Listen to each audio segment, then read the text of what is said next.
Come along with us on our journey through the world of money. Today we are stopping in Rome. We are in the years between 37 and 41 AD. It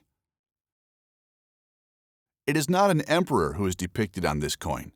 Take a close look at his wreath. This is not the usual laurel wreath. This one has a very distinct appearance. It ends in a prora. Prora is how the Romans called the front part of a ship.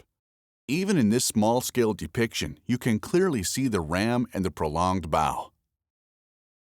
The man shown on the coin's obverse evidently had won a major naval victory. That is confirmed by the reverse. There, Neptune is depicted, god of the sea. In his left hand, he holds a trident. A dolphin is lying in his outstretched right hand. The trident was used by Roman fishermen to catch sea brasses, giltheads, gray mullets, and octopuses. As an attribute of Neptune, the trident became a divine weapon that could turn the smooth water surface into a storm-lashed sea in the blink of an eye. The dolphin was the opposite. He was thought as being sent from Neptune, ensuring that the ship reached the harbor safely. Together, trident and dolphin symbolized Neptune's power over life and death. He granted the sailor either safe passage or sent him a devastating storm. A man linked to Neptune that prominently on a coin had clearly been granted the favor of the god. Indeed, the man depicted on our coin had achieved important victories in naval battles. The inscription reveals his name: Marcus Agrippa Lucii Filius Consul Tertium, translates to Marcus Agrippa, the son of Lucius, 3 times consul. Originally, this Marcus Vipsanius Agrippa had merely been the good friend of a young man. The latter's name was Octavian.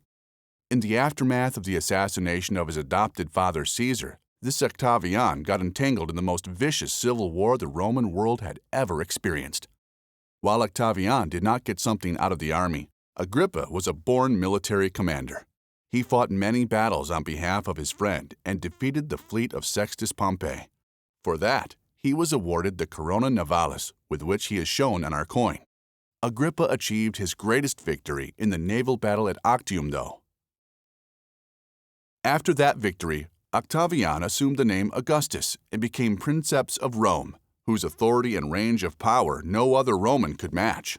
His reign would not have been possible without the support of Agrippa. The two men worked together congenially, even in family matters.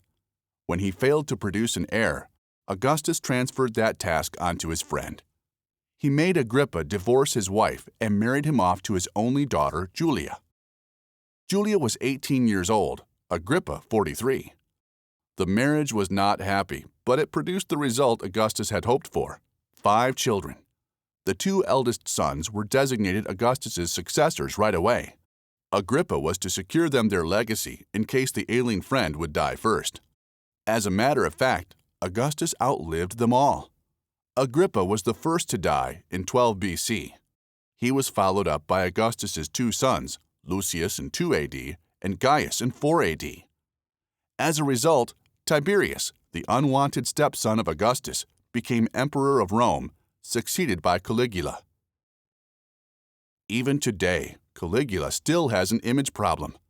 The Roman senators considered him a mental weirdo because he was celebrating his person as if he was an Oriental king. An outrage, though, that was in Rome, it was perfectly normal in the East. The kings there praised their descent in order to assert their claim to the crown. Caligula was born 40 years after Augustus had officially assumed power. He thought the Republican fiction, upheld by his great-great-uncle Augustus with the utmost effort, redundant nonsense. He believed his lineage to be the foundation of his power and promulgated his view on his coins. Caligula was the first to exploit ancestral portraits on coins for propagandistic reasons. He had coins struck for his great-great-uncle Augustus, for his mother Agrippina, for his father Germanicus, for his brothers Nero and Drusus, for his sisters Agrippina, Drusilla, and Julia, and, of course, for his maternal grandfather, for Agrippa. Yet Caligula had underestimated the fact that Roman historiography was the unchallenged domain of the senators. They delivered their point of view to posterity in lurid scripts. The political agenda of Caligula, in contrast, can only be pieced together by means of his coins. Thank you for listening, and you can find more podcasts about coins and money on the Sunflower Foundation webpage.